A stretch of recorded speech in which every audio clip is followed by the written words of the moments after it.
સુરતના ઉધનામાં 1550 કરોડના સાયબર રેકેટનો પર્દાફાશ, વધુ એકાઉન્ટ ધારક 13 આરોપીની ધરપકડ।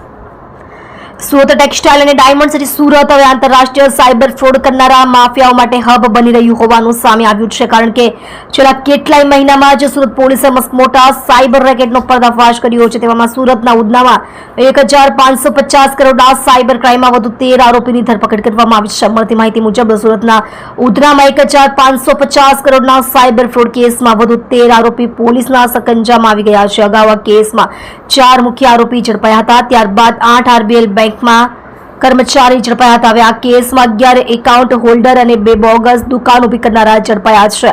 સાયબર ફ્રોડ કેસમાં 55 બેંક એકાઉન્ટનો ઉપયોગ થયો હતો। તમામ લોકોની તપાસ કરતા મોટાભાગના લોકો પાસેથી છેતરપિંડીથી ડોક્યુમેન્ટ્સ લઈ ખાતા ખોલાવ્યા હોવાનું સામે આવ્યું છે। આરોપી લોકોને લોન અપાવવાના બહાના તેમને ડોક્યુમેન્ટ્સ લઈ તેમના બેંક ખાતા ખોલાવતા હતા, તો બીજી તરફ 11 લોકો એવા હતા કે જેને 50,000 રૂપિયાથી લઈ 2 લાખ રૂપિયા સુધીનું કમિશન લઈ પોતાના ખાતા ઉધાર આપ્યા હતા। અન્ય 2 લોકો ખોટા જીએસટી નંબર અને પોતાની ઓફિસ પર ખોટા બેનરો લગાવી બેંક વિઝિટ અપ્રુવલ કરતા હતા।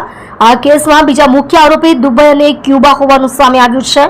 પોલીસે સમગ્ર મામલે વધુ તપાસ હાથ ધરી છે, જેમાં ધરપકડ કરાયેલા આરોપીઓ હાર્દિક હરેશ મિયાણી એક બેંક એકાઉન્ટ વેચીને 1 લાખ મેળવ્યા, દર્શન અશ્વિન સવાણી 4 બેંક એકાઉન્ટ વેચીને રૂપિયા 1,50,000 મેળવ્યા, દીપક રંજીત રાજપૂત એક બેંક એકાઉન્ટ વેચીને રૂપિયા 1 લાખ મેળવ્યા, પરેશ વલ્લભ નાવડિયા એક બેંક એકાઉન્ટ વેચીને 2 લાખ મેળવ્યા, મયુર લશ્કરભાઈ સાસણી એક બેંક એકાઉન્ટ વેચીને રૂપિયા 2 લાખ મેળવ્યા, રજની રમેશ કુંભાણી અને આયુષ રાજુભાઈ ચૌધરી એક બેંક એકાઉન્ટ વેચીને રૂપિયા 1,20,000 મેળવ્યા, વિપુલ નાગજીભાઈ ઇટાલિયા 5 બેંક એકાઉન્ટ વેચીને રૂપિયા 2 લાખ મેળવ્યા, સંદીપ રાઘવ બેલડિયા એક બેંક એકાઉન્ટ વેચીને રૂપિયા 2 લાખ મેળવ્યા, સુમિત વિનુભાઈ કેવડિયા 3 બેંક એકાઉન્ટ વેચીને 1 લાખ મેળવ્યા, સૌરભ મનસુખભાઈ ક્યાડા 3 બેંક એકાઉન્ટ વેચીને રૂપિયા 50,000 મેળવ્યા, હાર્દિક ભૂપતભાઈ કુંભાણી 3 બેંક એકાઉન્ટ વેચીને 50,000 મેળવ્યા।